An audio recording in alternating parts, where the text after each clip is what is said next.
听说你们要在这儿盖教室。是，营长，盖亚觉得难民营里的孩子啊非常可怜，他想教他们念书，但是你也知道，这难民营里根本没有地方嘛。哎，眼看孩子们到了读书的年纪，就这么荒废了，确实是有点。不是，我说冯志勇，你跟我解释这么多干嘛呀？啊，你觉得我不同意？不是，营长，我看您一脸为难。再说了，咱们营里确实也没有预算。行了啊，我告诉你，你想多了。你们来之前啊，有一个女人刚刚来过，她也跟我们说了很多关于你的事迹，知道你背着一块小黑板，在塞利亚各地帮助流浪儿童，给他们上课，教中文和英文。她很受感动。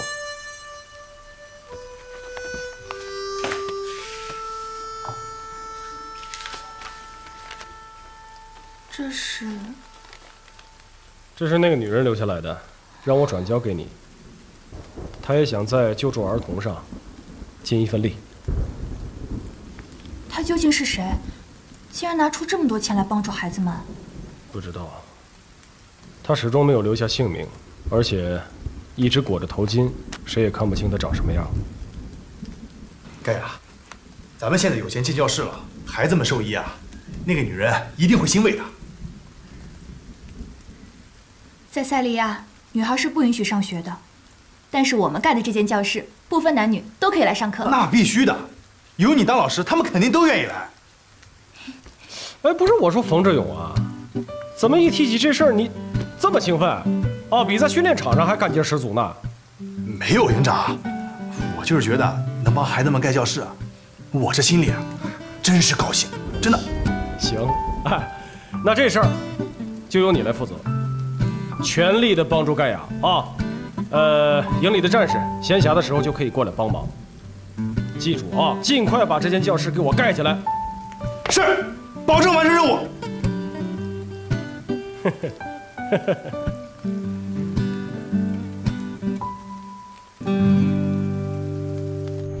哎，队长，你腿好了？对我来说，这点伤算小伤。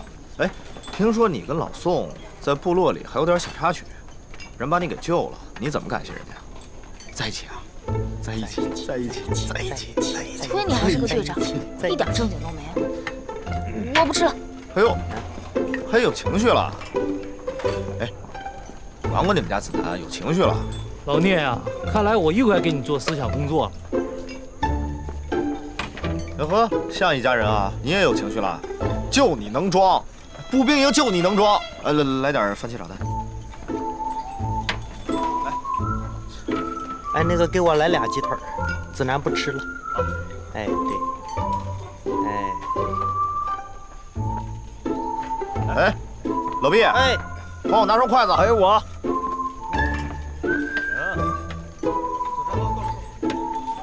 这可真是吃饭的，筷子都不拿，拿手抓呀。哎，他怎么不吃啊？有心事是吗？是因为你吗？他累了，累了。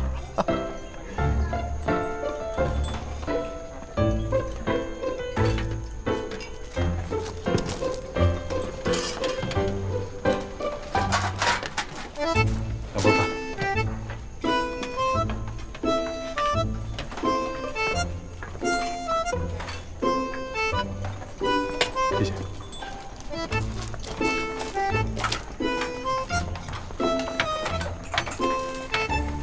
哎，怎么不吃饭呀？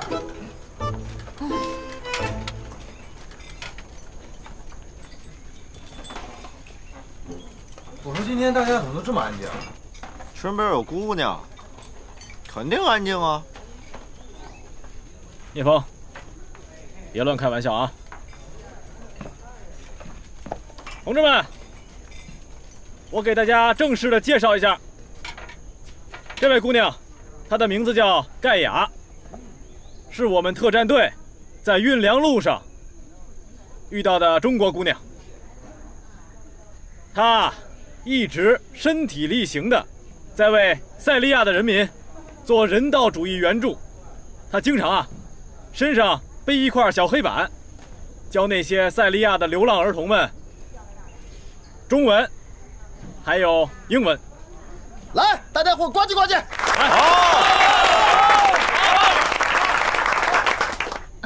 来塞利亚这么久，直到走进这座军营，才让我第一次有了回家的感觉。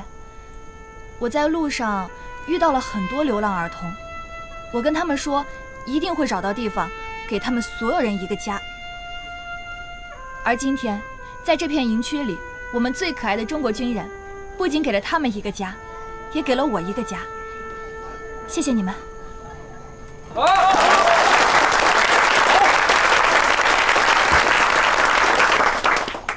比起街头的流浪儿童，生活在难民营里的孩子要幸运得多。他们有房子住，有饭吃，这都要感谢中国维和步兵营。更进一步，我觉得他们需要的不仅是填饱肚子，他们更需要学习文化知识。我现在才明白，人类命运共同体绝不是一句空话。所以我跟营长还有志勇商量，想帮这里的孩子建一个教室。现在资金已经有了，还想拜托大家在闲暇时间出一点力，帮忙我们，帮忙孩子们，把这座教室建起来。没问题，我们全都上，全帮忙。对，我们全都去，越快建好越好，越快建好越好。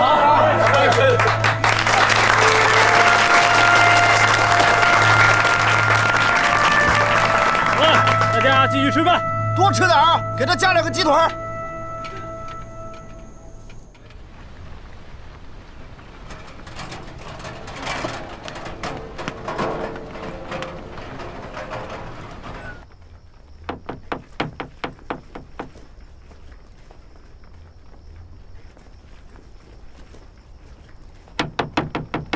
小心点，注意点脚下。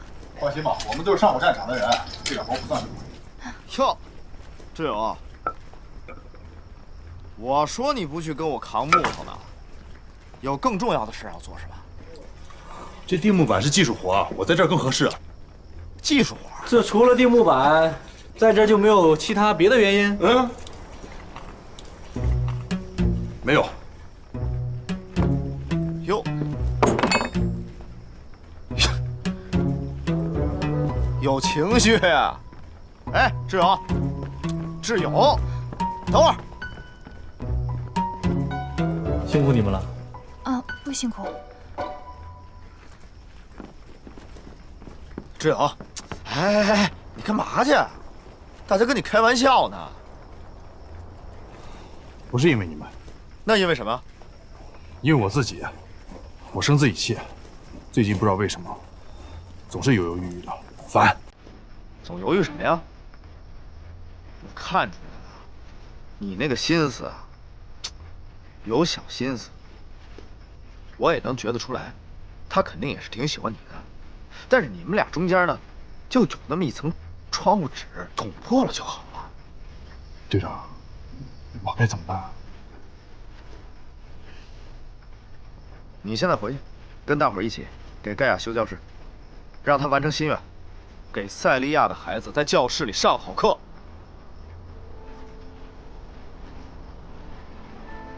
好，我现在就回去干活去。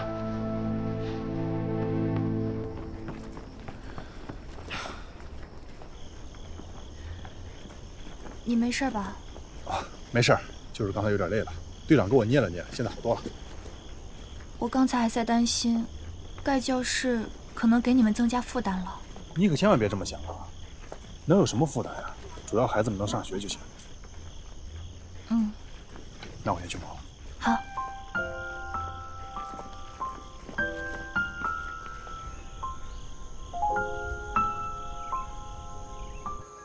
行，去吧。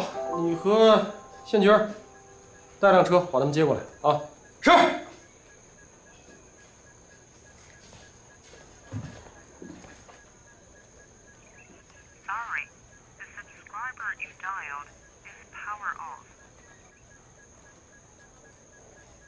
关什么机呀？这是。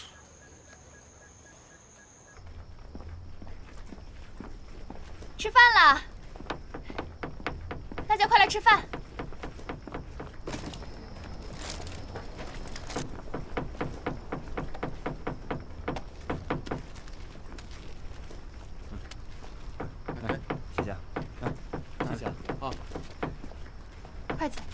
己拿。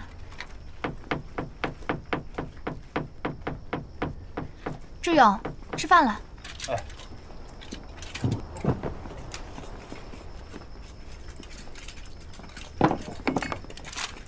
谢谢你。不客气，这是我们应该做的。不是客气，是真的要谢谢你。所有的一切都谢谢你。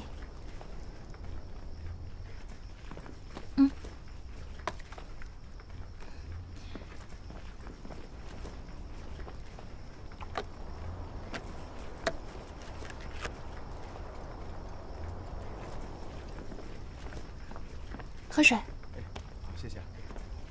喝水。谢谢。谢谢。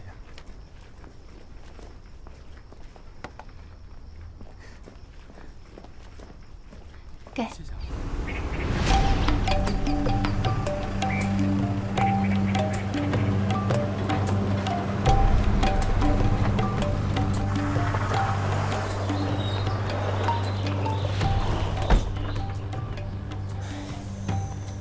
还是老样子，一点都没变。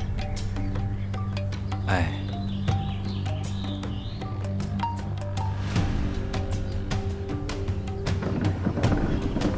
请下车接受检查。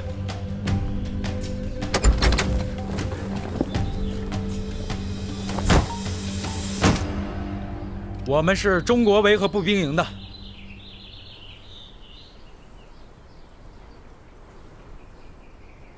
这位是我们营长的家属，能看一下你的证件吗？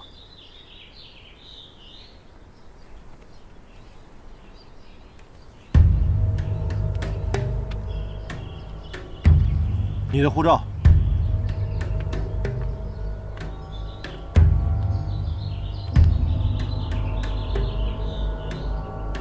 后车厢打开。我说快打开。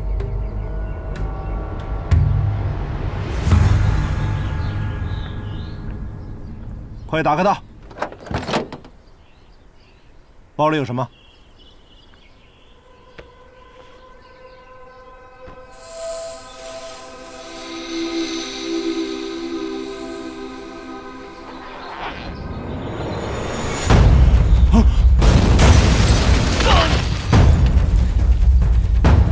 嫂子，嫂子，嫂子，您没事吧？没事，没事。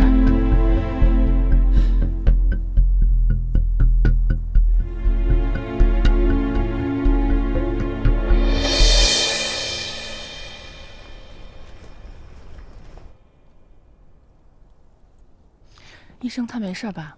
嫂子，没什么大。哦。营长，教导员，别动别动，躺好躺好。他怎么样？没什么大碍，我再处理一下就好了。营长，我没事，就是点皮外伤。躺下躺下躺下。没事吧，嫂子？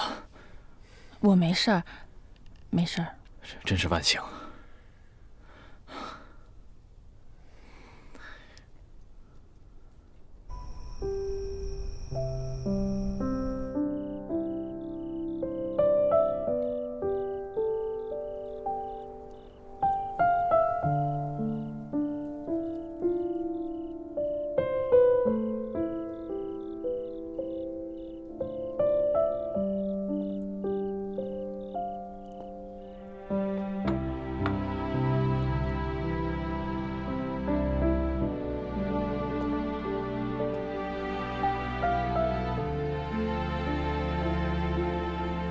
还疼吗？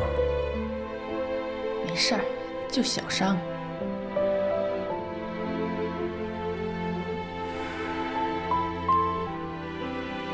对不起啊，老爸，今天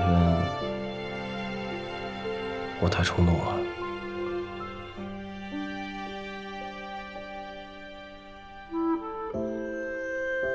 他也长大了，看来你照顾得挺好。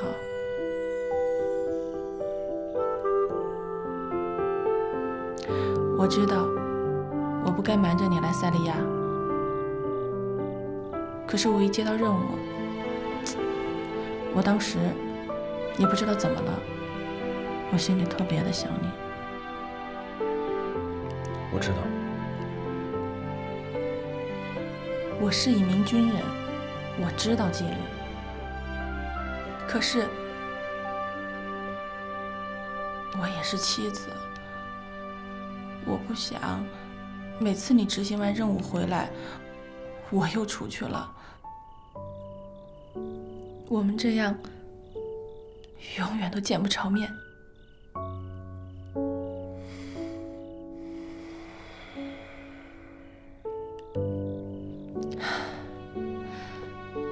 这还是以前的老样子。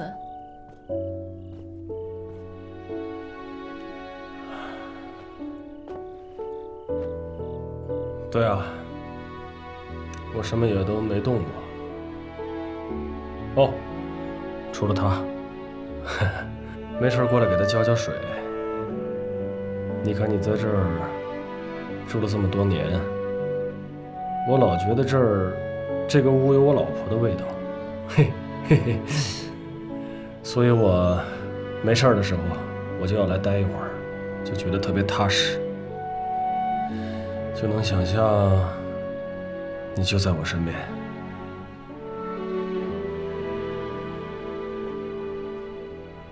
老高，是我做的不好，我没有尽到一个做妻子的责任。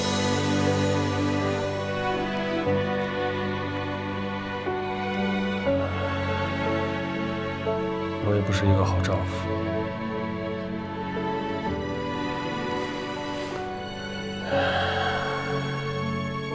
多抱会儿吧，啊，抱一次太不容易了。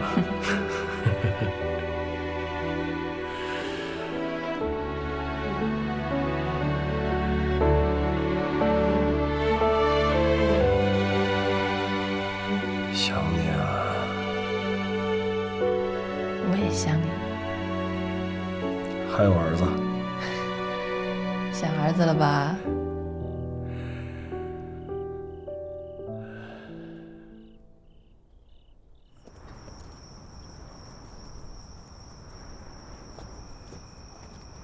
还是你去。不是，你年龄大，这种事应该你去。这咋去呀？这不耽误他们两个？瞧你们两个大男人磨磨唧唧的，我去吧，我去敲门。行。哎，不是，我的意思是说，关键时刻还得是子南妮。要不这样，让老宋请你吃冰激凌。2个。3个。成交。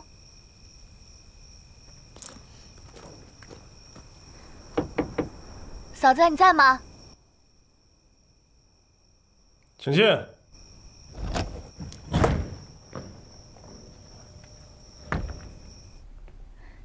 营长，嫂子。子南。小朱子南吧？对，嫂子您知道我呀？当然知道啊，营长提过好多次你呢。营长没有说我是个假小子。这么漂亮的姑娘，怎么可能是假小子呀？嫂子说话我爱听。哦，对了，营长，我们呢给嫂子准备了接风宴，条件有限，但是是老毕下大功夫准备的。1个小时之后马上来。不用了吧？哎，不，我们一定去。好，一定要来啊！我先走了。哎，不是，你说这帮孩子真是，他们也挺有心的。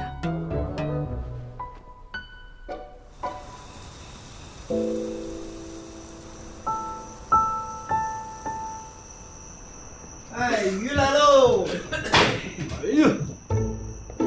哎呦，志勇啊，你跟那个盖亚弄得很不错呀！啊，队长，你别乱说，我跟盖亚普通朋友。哎呀，我知道你们是朋友，一看你们那什么感觉，肯定是确认过眼神，遇上对的人，跑不了。可以呀，啊！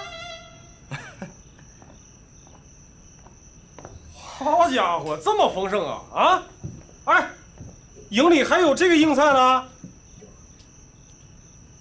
来，快，赶紧，别愣着了！哎，营长啊，嫂子呢？哎，没事，别管他，来，赶紧吃，都饿坏了吧？可这是我们为嫂子准备的接风宴。我跟你们说啊，这个菜再不吃就不是之前的那个滋味了啊！快，是不是嫂子不舒服？要不我们请她过来吧？不，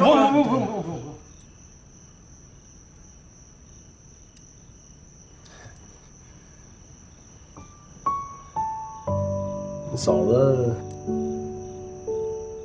回去了啊？营长，我可都听见了啊！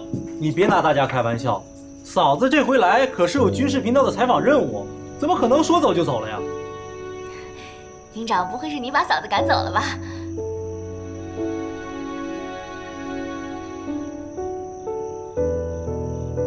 老公，到底怎么回事？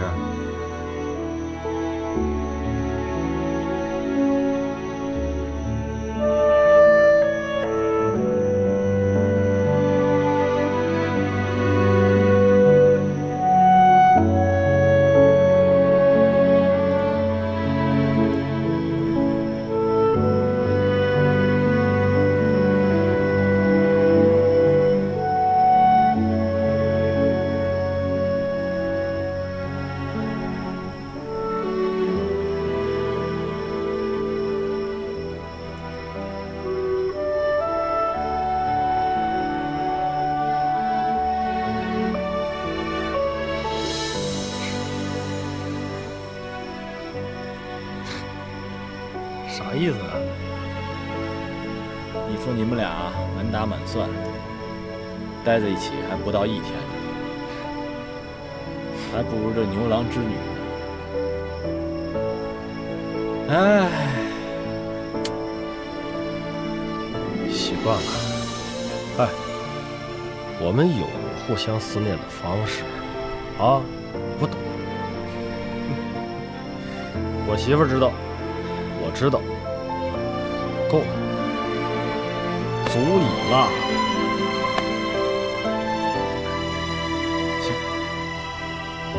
心态不错。哎，蚊子上来，不陪你了啊，回吧。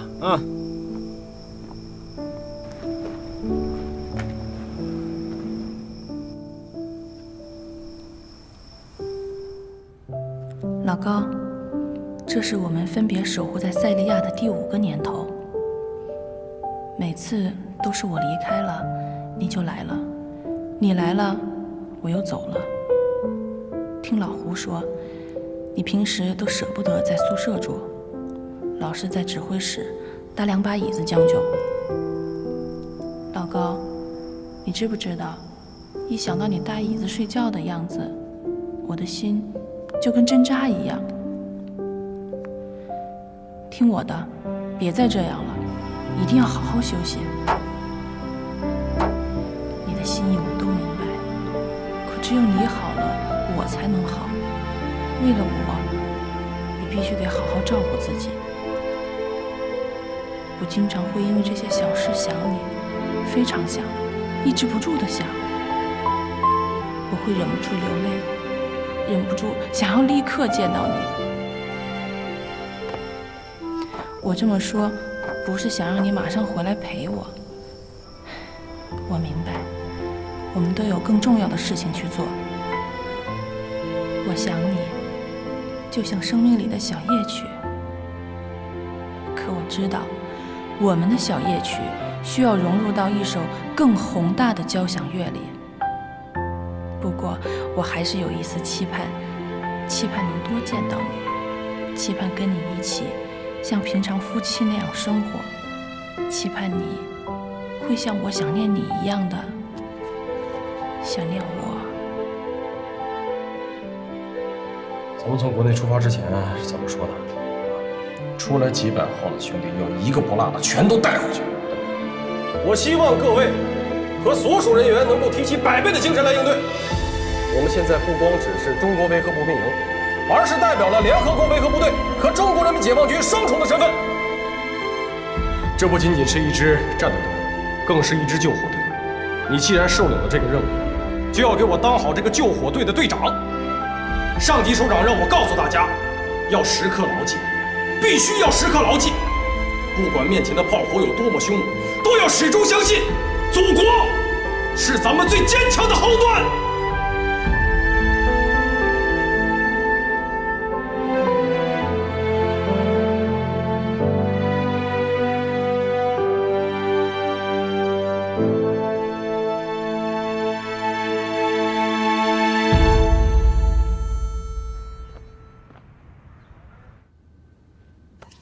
总统先生，联系上你可真是不容易。来这里之前，我代表联合国已经和鲁尔谈过了，我希望你们能够坐下来在一起，面对面的讨论一下塞利亚的未来。塞利亚的未来，他是怎么说的？他很想跟你谈一谈。就我个人的判断，我想他是真诚的。你知道，自从你离开塞利亚以后，发生了很多事情。塞利亚现在的局势不是他一个人可以掌控的，跟你联合是他最好的选择。你说的这些我都明白，问题是鲁尔他愿意接受吗？我相信他是明白的。他邀请您和他一起联合视察难民营。这次联合视察如果成功的话，相信他会更明白的。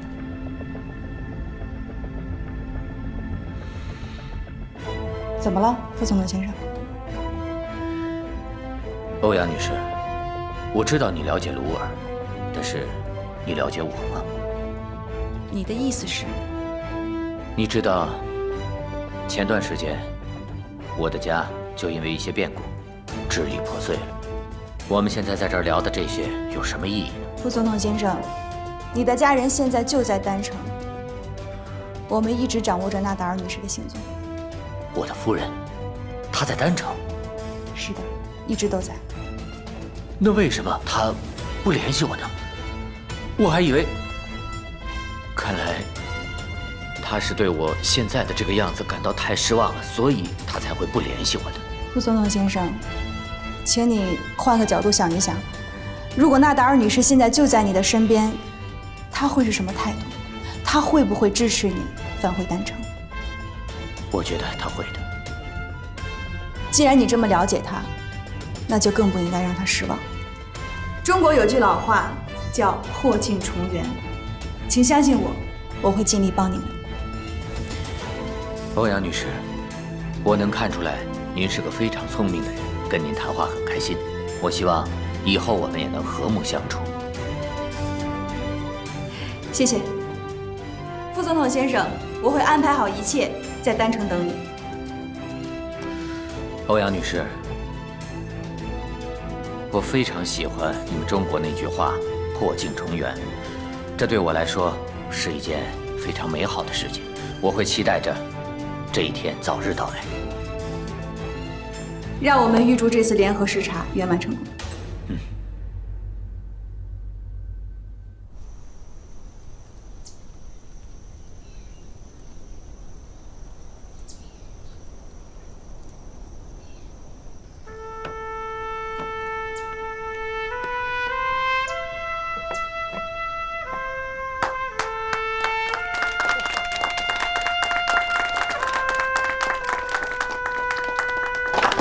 我说志勇，盖亚这教师这名字是你起的？哎，我这文化水平不，挺好的，挺好的，真的。这间教室是大家一起盖起来的，属于中国维和步兵营和这里所有的人，当然，也属于即将来这里读书的孩子们。谢谢大家。没错，盖亚说的对。哎呀，虽然说现在只是一间小木屋，但是却是塞利亚美好未来的开始，也是中国人民和塞利亚人民友谊的见证。等到将来，我们再给它添置一些桌椅、黑板、粉笔、书本，那个时候才会成为一间真正的教室。到时候我们再来，给孩子们举办一个隆重的开学典礼啊！好。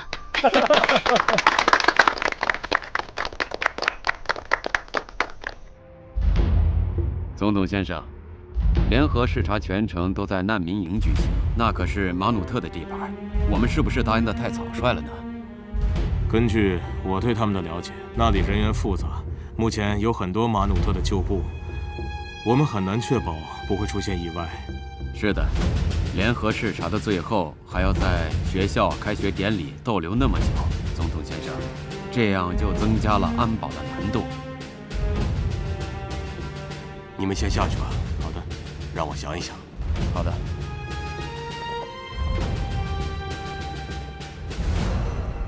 总统先生，我们当时没想到马努特会来，可现在情况不一样了。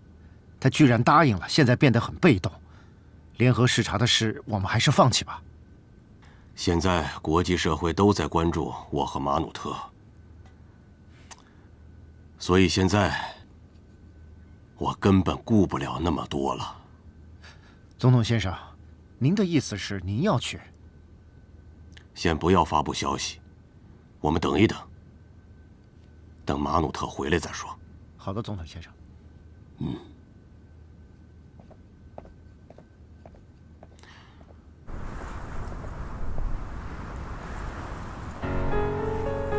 是的，我有些消息，鲁尔要去参加小学落成仪式，你们要准备行动了。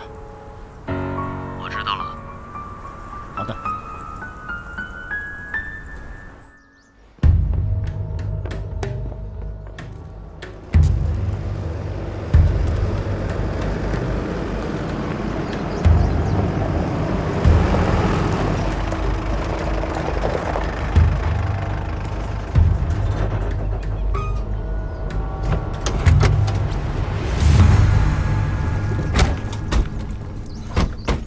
老聂，等一下，等，我看你刚才这耳机一会儿摘一会儿戴，一会儿戴一会儿摘的，耳朵没事吧？没事儿，被震的。不是，你让我看看。哎呀，没事儿。你这小子，耳朵怎么了？没怎么着，耳朵被震了。帽子摘了，摘了。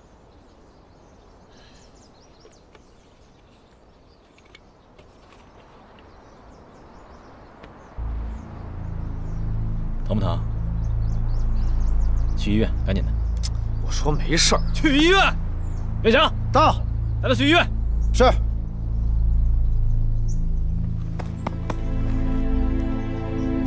就说我没事儿，这点痛算什么呀？身体重要。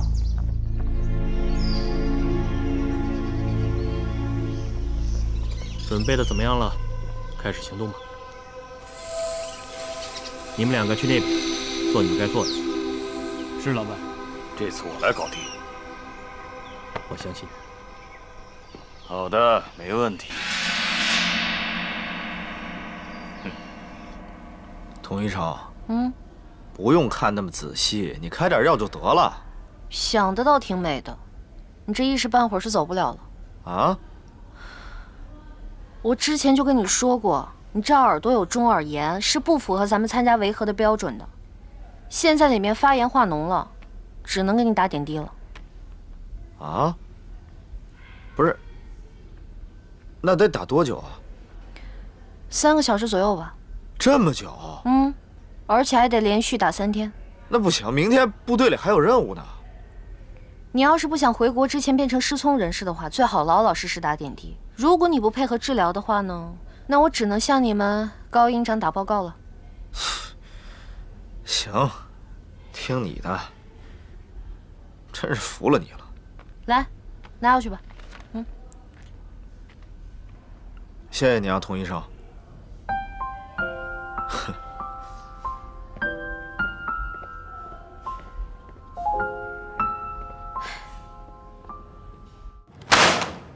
我不同意，鲁尔和马努特的联合视察必须按时进行。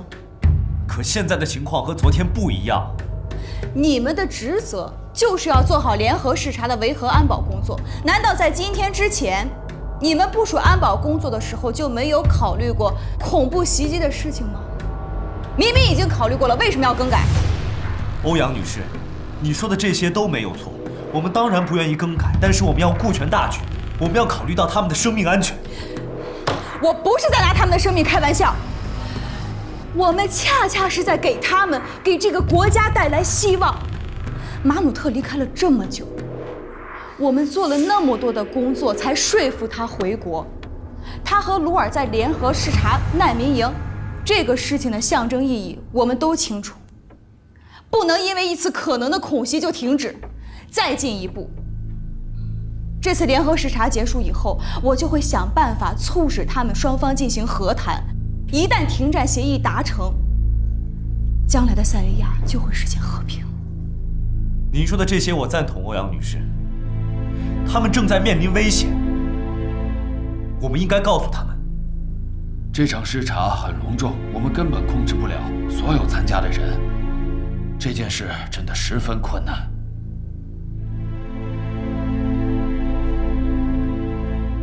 我知道有困难，但是我们现在就是要想办法去解决这些困难，保证联合视察的安全进行。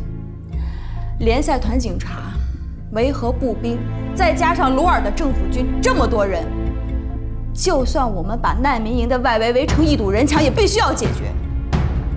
你们务必要清楚，这不只是一次普通的视察，这是振奋塞利亚人民的号角。高营长，那你有什么样的意见呢？诸位，我认为欧阳女士的想法是对的。这次联合视察的意义非常巨大，不能有任何的闪失。我代表中国维和步兵营向各位作出承诺，我中国营除了日常的巡逻和安保任务之外，剩余的人员会全部参与安保任务，务必保证这次联合视察能够安全进行。既然大家这么决定了，我也就不再坚持了。谢谢大家。等到塞利亚迎来和平那一天，在座的各位功不可没。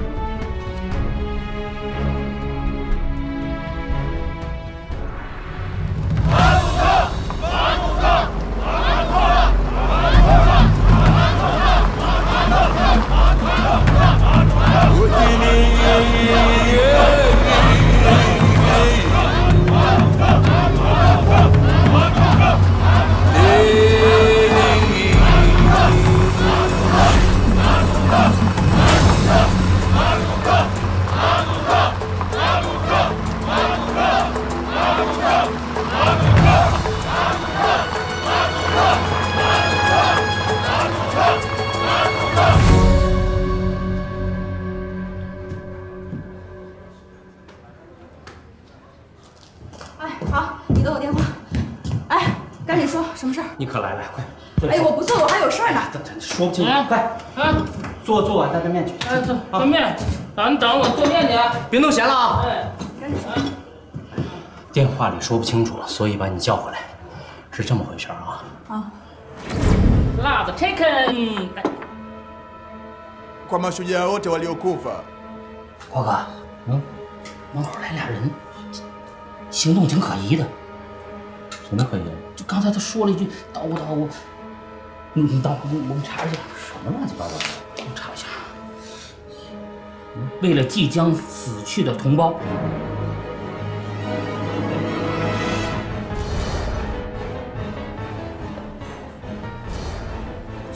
这怎么回事啊？什么样？头发这样。恐怖分子？对。很有可能要发动更大的袭击。头医生，田梦跟我说明天还得来打一针。你呀，平时对自己好一点，别总是不在意自己的身体。啊，你看，最近多憔悴，脸色还不好，嘴唇呢还有点发干。起皮，你呀，照顾好自己的身体，别总让我操心。吃什么压缩饼干呀、泡面呀，吃点好的啊！哎，你输完液了？啊，输完了。哦，怎么还不走啊？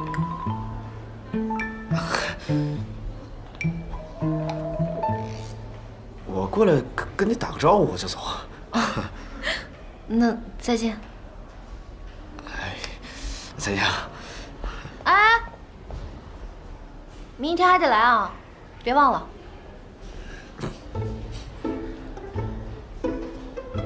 啊，田梦跟我说了。再见啊。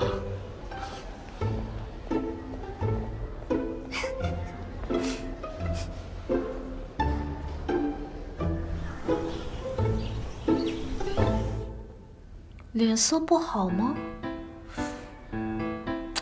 挺好的呀。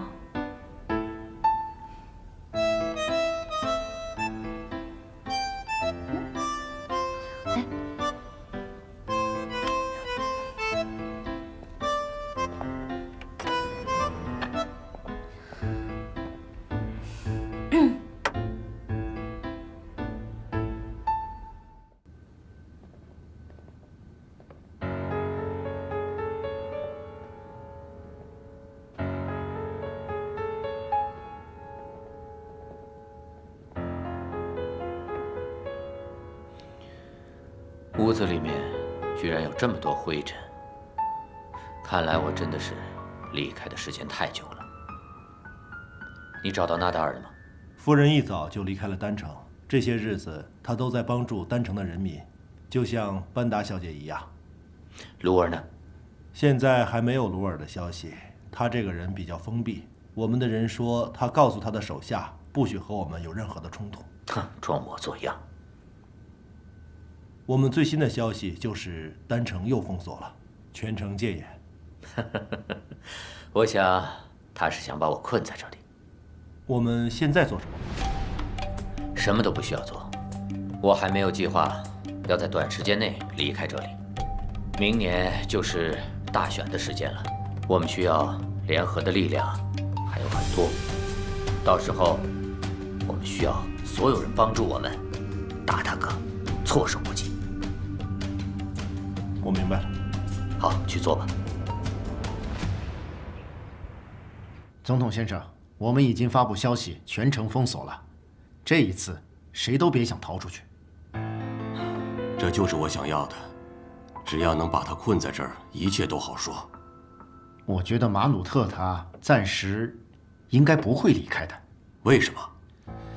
我们有消息说，听说他想参加总统的选举，这对您是非常不利的。胡说！他联系谁了？总统先生，现在别管他联系了谁，在他控制大局之前，我们要想办法制止他，不能让他为所欲为。把财政部长给我叫过来，越快越好，快点儿！好的，总统先生。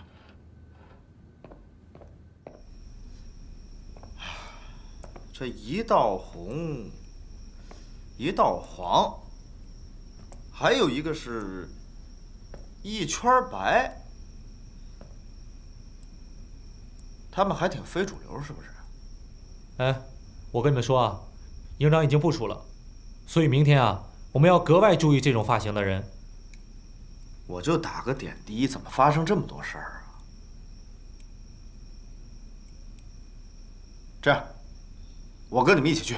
哎，你打住吧，教导员知道你会这么办，下命令了，等你病好了再出门。哎，我恢复好了，教导员变得婆婆妈妈的了啊！哎，这4个字，我会原封不动的带给教导员。你跟谁一伙的？你自己的身体。行了，你们就别闹了。聂风，你明天就好好休息，交给我们，没问题的。不是，其实我还是挺担心的，我怕他回来。你是说上校？对啊，上次交完手之后，这账还没算完呢。我倒是觉得他不会回来，除非他想专门回来找你。行了。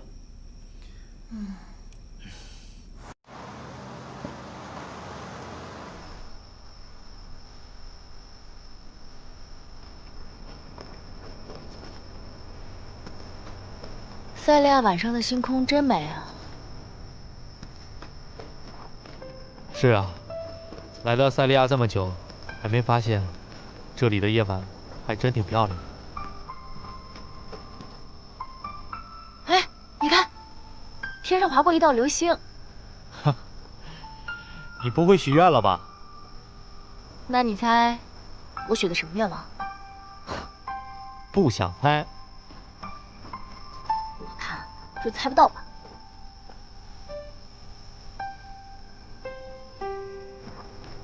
那子呢？你说老宋他是真猜不出来呢，还是怕猜出来就不灵了呢？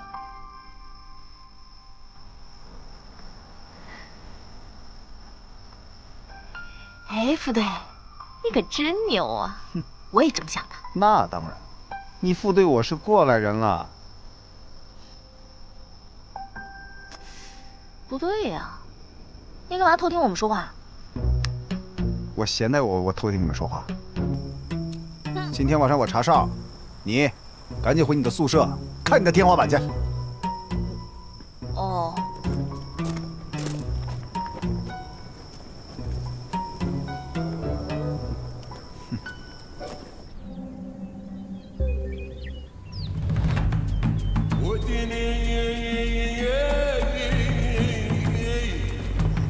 大员，仔细巡视，别放松警惕。是。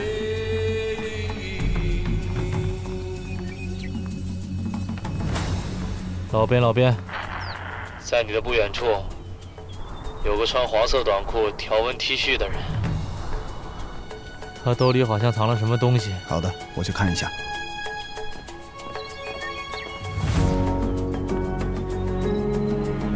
你好，我需要看一下你口袋里的东西，请配合。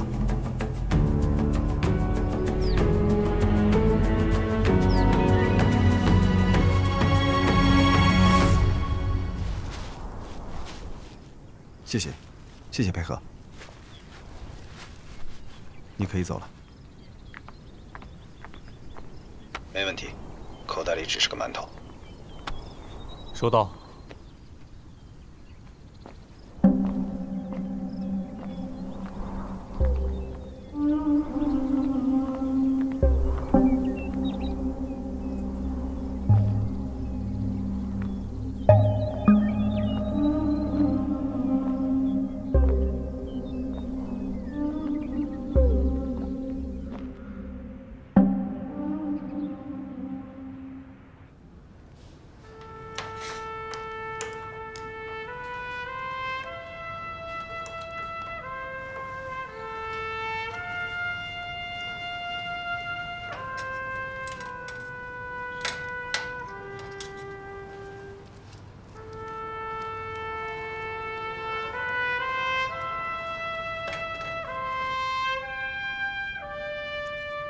田医生，扎吧。这个不用我，你有专职医生。啊？你可以啊。不行。怎么了，田梦？啊，姐，这个患者血管太细了，我昨天就扎了2回，你帮我一下呗。行，我来吧。麻烦你了啊。哎。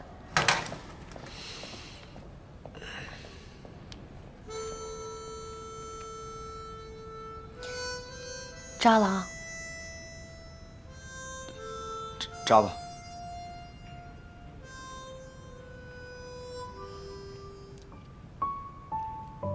好了。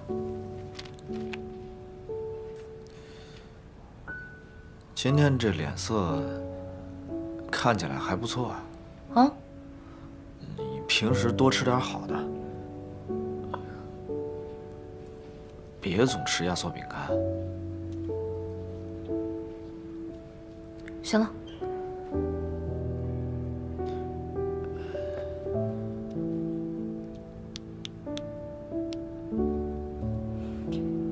好好休息。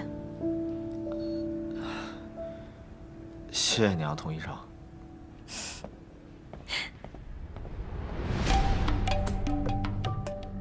我的兄弟，欢迎回家。这里原本就是我的家。既然是一家人，请坐吧。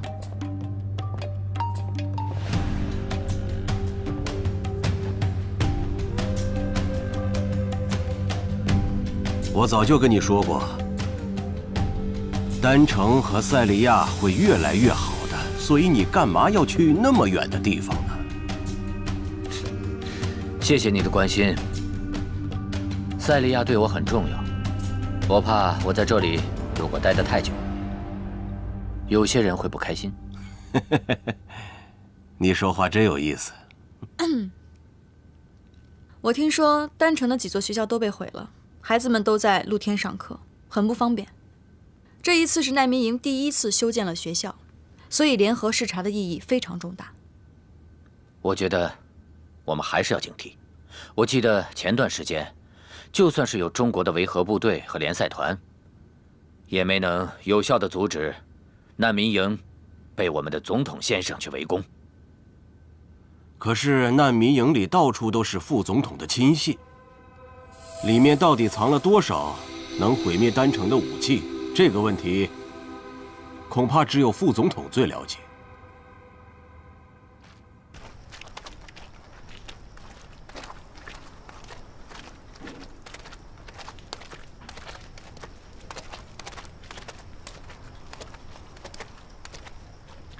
去看看吧，有什么需要帮忙的？哎，我帮你盖亚。好，谢谢。谢谢。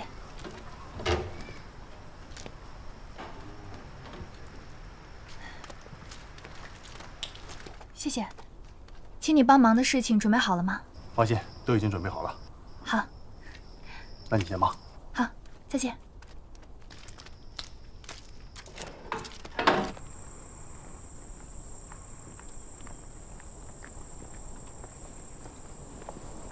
指导员，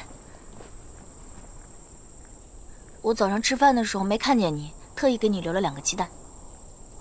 谢谢，我不饿，你留着吃吧。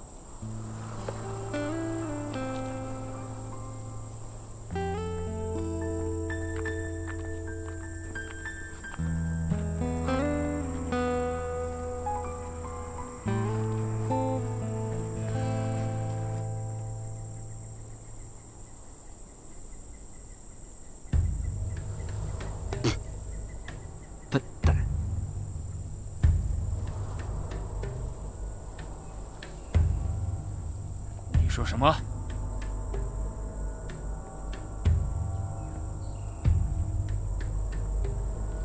我说笨蛋！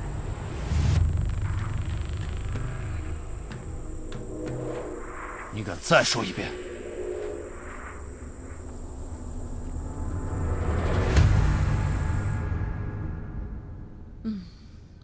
这次联合视察呢，我就是希望你们双方能够放下武器，好好商量一下塞利亚的未来。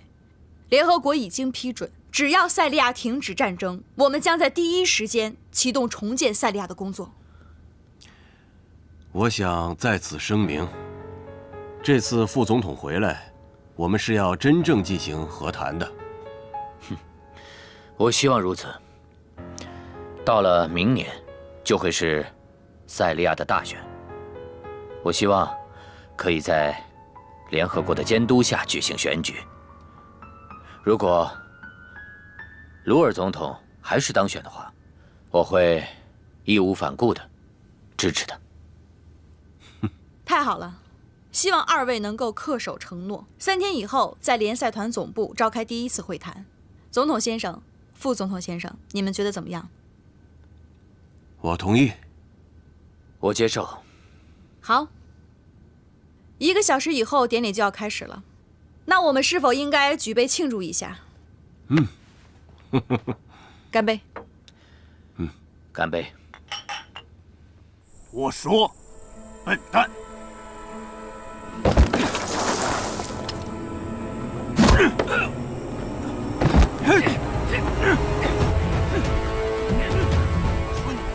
外面怎么了？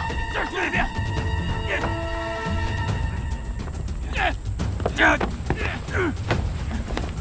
住手！住手！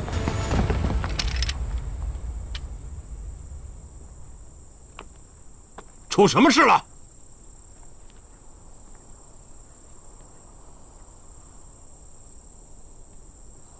谁先动的手？说！是我的问题，是我。你被解雇了。是总统。这就是塞利亚这么久以来不能和平的理由。我希望这件事情没有影响到我们。好，我们走吧。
非常感谢你能回到塞利亚，我非常期待你们2位的这次合作。想不到这个难民营都快成你的地盘了，让他们都搬出来，我们会分配给他们住所。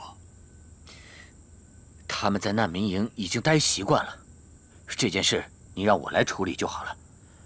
我向在座的各位保证，他们这些人很快就会离开这里的。我觉得你是不是不相信我？我向联赛团保证过，为了塞利亚，我希望我们可以精诚合作。到时候，你们会成为好邻居。我都迫不及待了。那我们就按原计划进行。好的，我会按时到场的。好。为了塞利亚的和平，为了塞利亚的和平，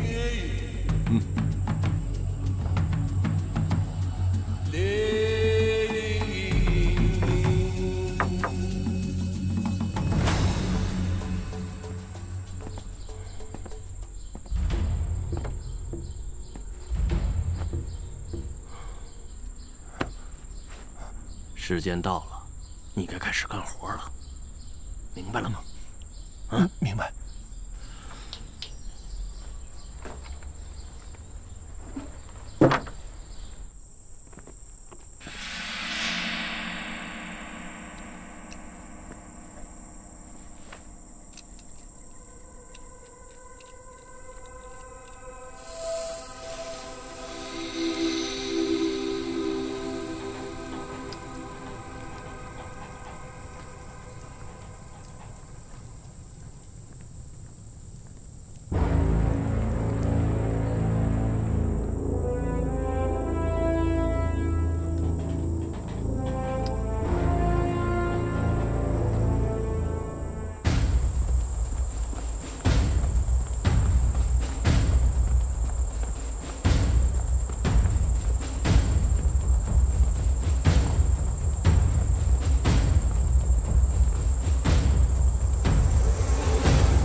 分开掩蔽。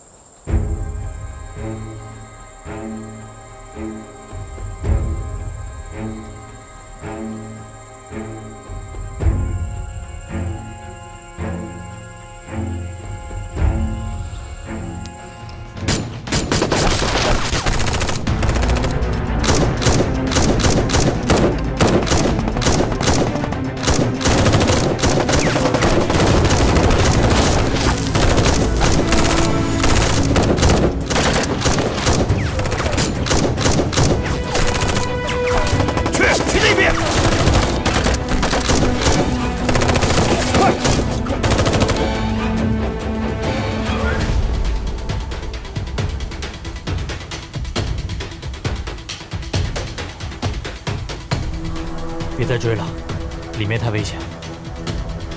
撤。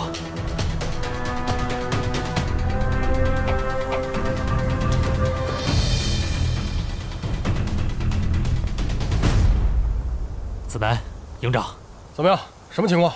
与敌人发生短暂的交火，受伤没有？我方无人受伤。能否确认对方身份？营长，因为距离太远了，不能确认对方身份。来了又走，什么意思啊？走，先走，回难民营。好，走。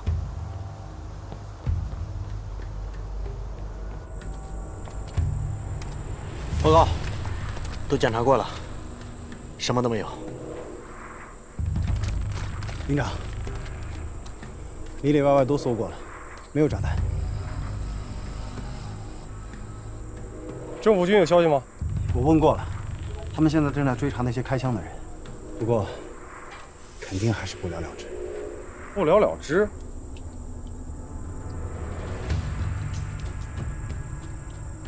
来了又走，也没行动，什么意思啊？我觉得呀，要么就是他们临时改变了主意，不然就是我们得到的情报有问题，或者这根本就是个阴谋。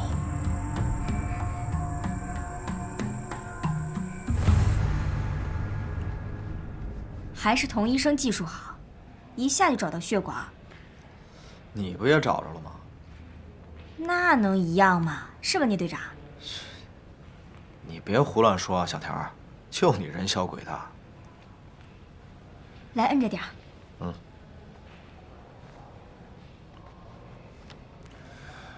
哎，你注意到没有？今天童医生可化了妆了。化妆了？嗯。没看出来。不愧是钢铁直男，女人化妆的最高境界就是你根本看不出来她化了妆了。是吗？嗯。哎，我跟你讲，童医生今天擦了点粉底，还打腮红，不仔细看根本看不出来。我回头仔细瞧瞧。好了，你先别走啊，还有一瓶。谢谢你啊，田梦。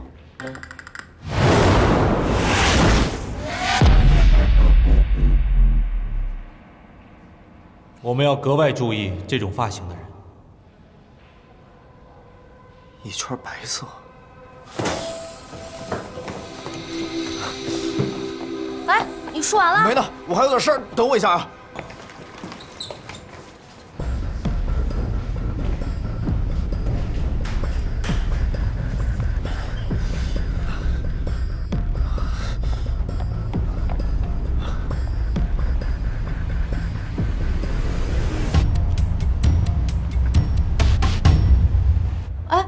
你刚怎么没打完针就跑了？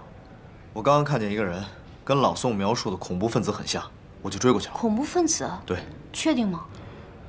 我也不确定，就是觉得很可疑。等我追过去之后，发现人不见了。先把针打完吧。走，米娅。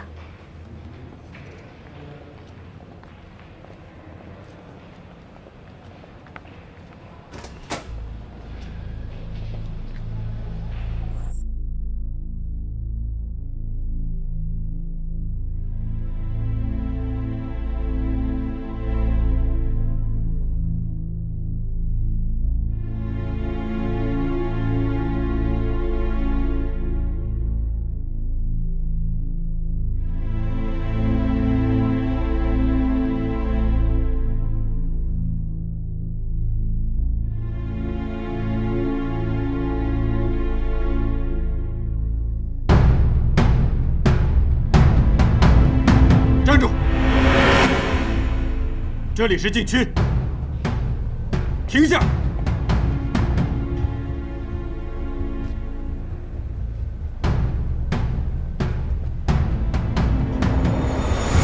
我命令你不许动！包里装的什么？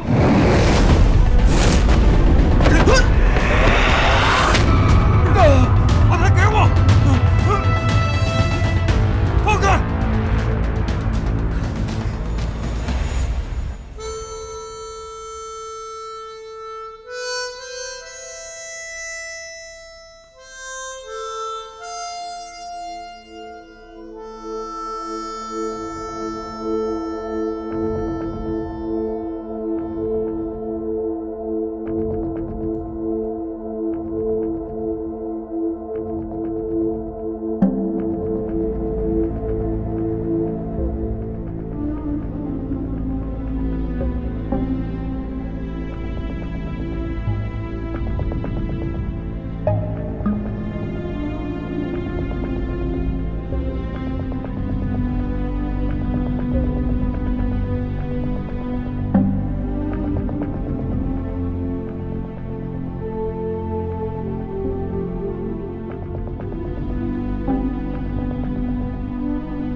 嘿嘿，你怎么了？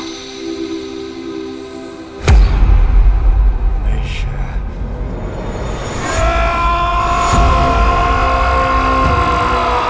陆家班，快跑！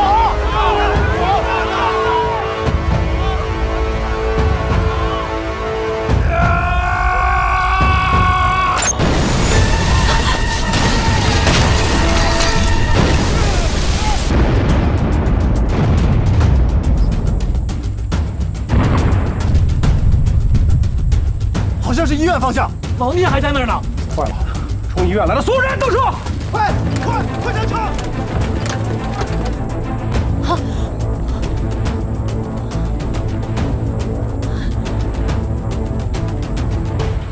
是医院。米娅，哎，沙克！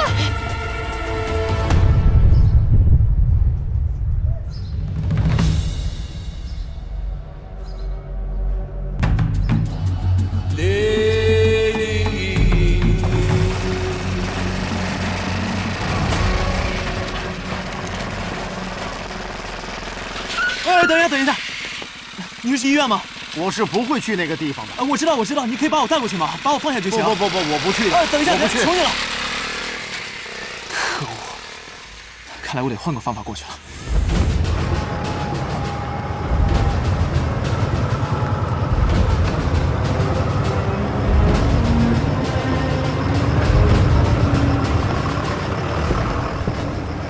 你知道，现在我们的人在医院捣乱，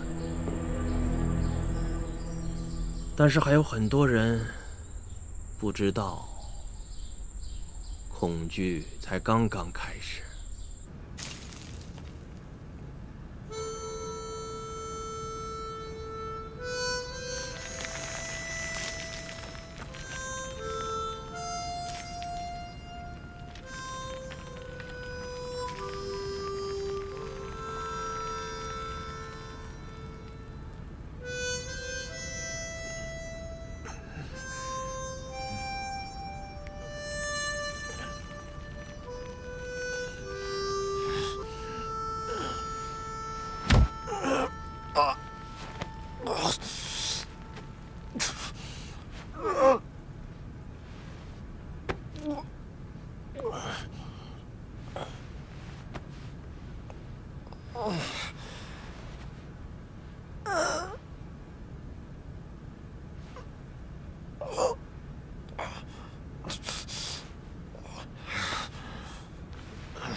童医生，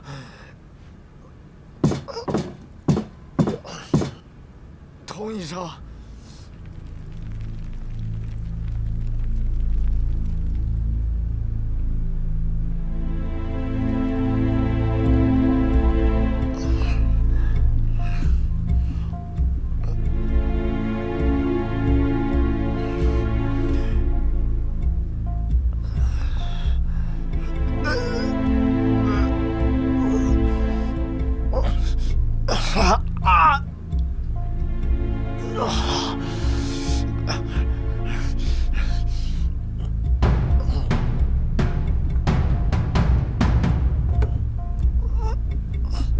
童医生，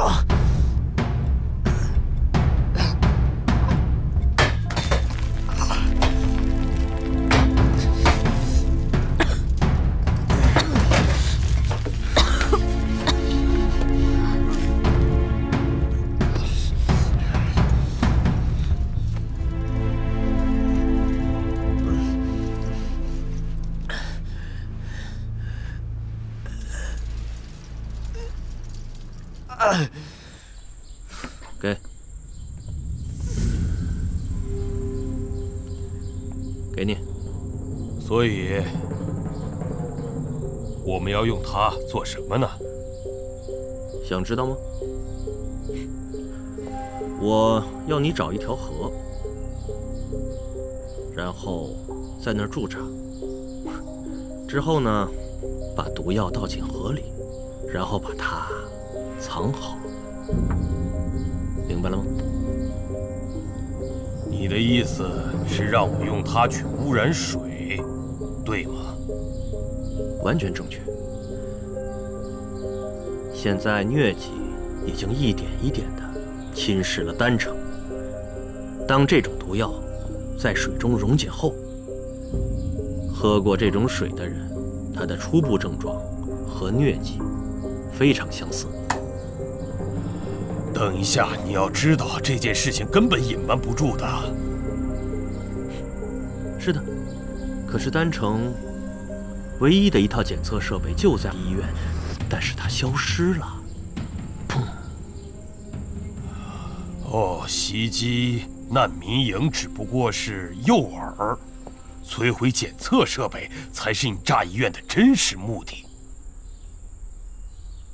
你还真是挺聪明，所以我才特别需要你来帮助我。太棒了，老板！我要告诉你，我为了钱杀了很多无辜的人，而你，我的朋友，你算是我见过最没有底线的人了。什么？什么？什么叫班达一点消息都没有？必须给我马上找到他，不然有你好看。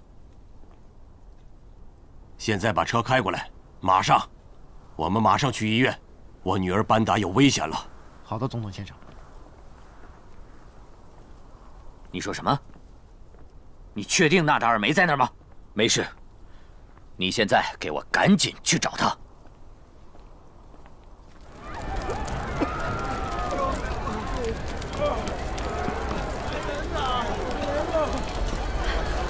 快去救人！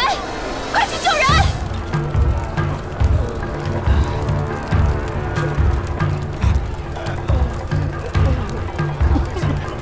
快救人！这边，快！大家注意安全！这边还有人！啊，来了！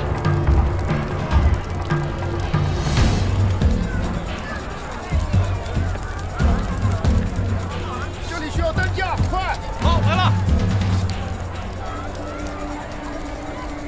来，走，我帮你。小珍姐，快，抓紧时间！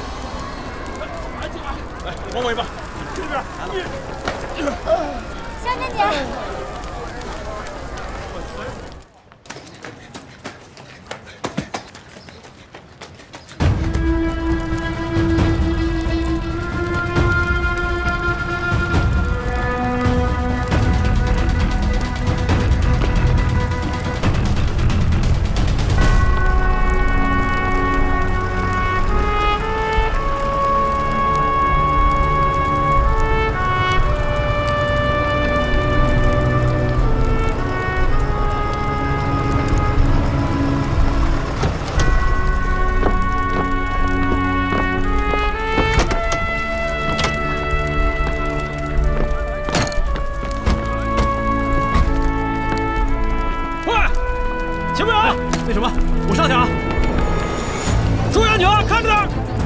赶紧把无人机放出来！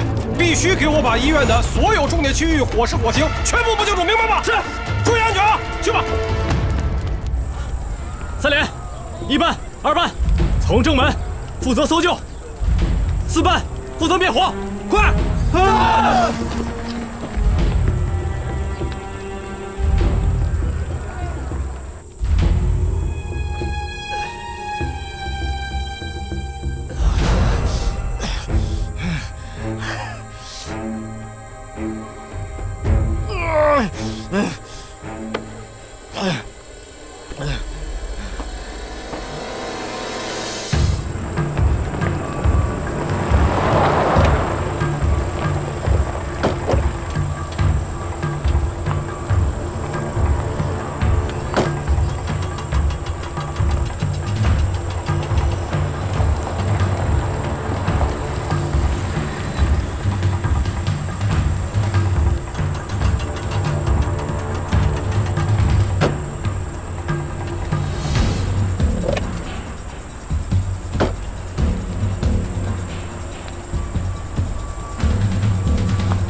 救人呢！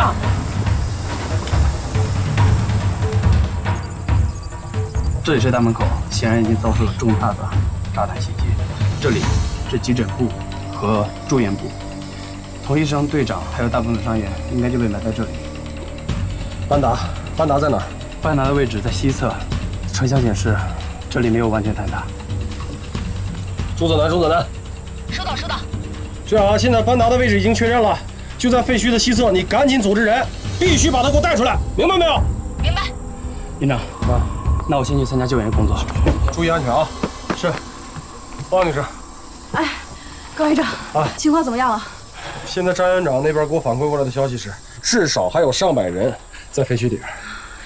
我现在有一个担心，你看看，现在周围人多又杂，我现在最担心的是恐怖分子发动2次袭击。我立刻通知所有的维和部队，让他们拉起警戒线。报告，进。营长住院部方向破损严重，我们的8狙击根本进不去，解救被困人员可能都要用手。要通知大家伙，首先不要乱，其次一定要分清楚重点。通知102连带着所有人，务必先把住院部的火给扑灭。还有就是用手挖，一定把人给我挖出来。是。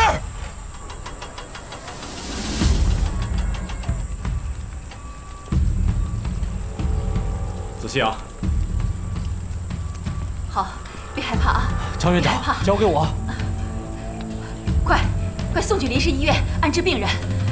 快！慢点！来，进啊！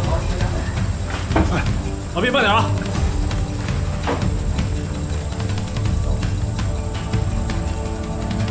臭小子，你可千万别出事儿！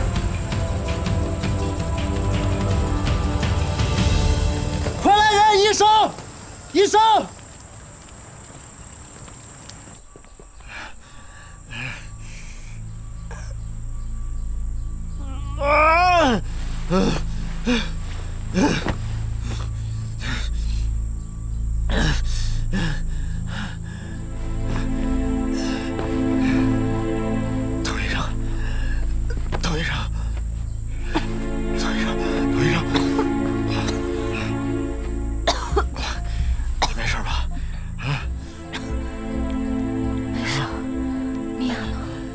我已经给他安置好了，他有点虚弱，但呼吸很正常。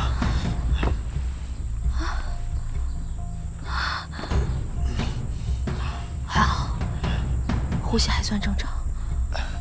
来，我给你弄一下，你先找个地方坐起来。这里面都困死了。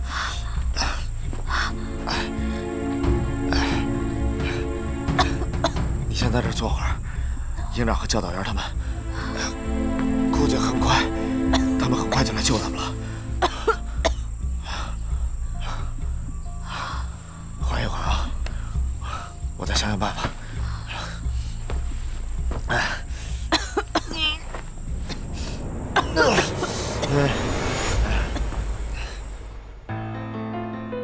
所以，这次人体炸弹袭击大概会持续1周。在这段时间，我们要持续制造恐慌，利用这段时间让药效发挥作用。就是这样。好，所以你的意思是，需要1周的时间才能完成你的计划吗？我们必须通过袭击来分散他们的注意力。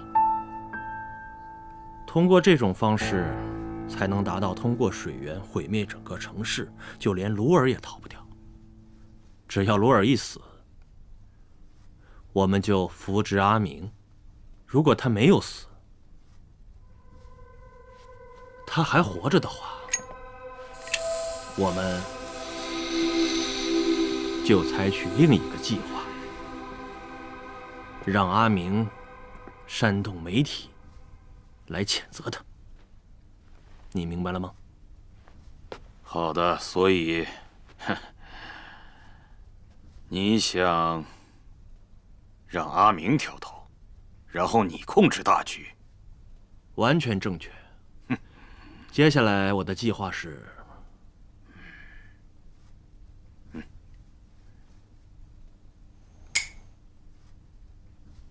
我的下一个计划，逼维和部队离开丹城，塞利亚就是我们的。把打火机给我。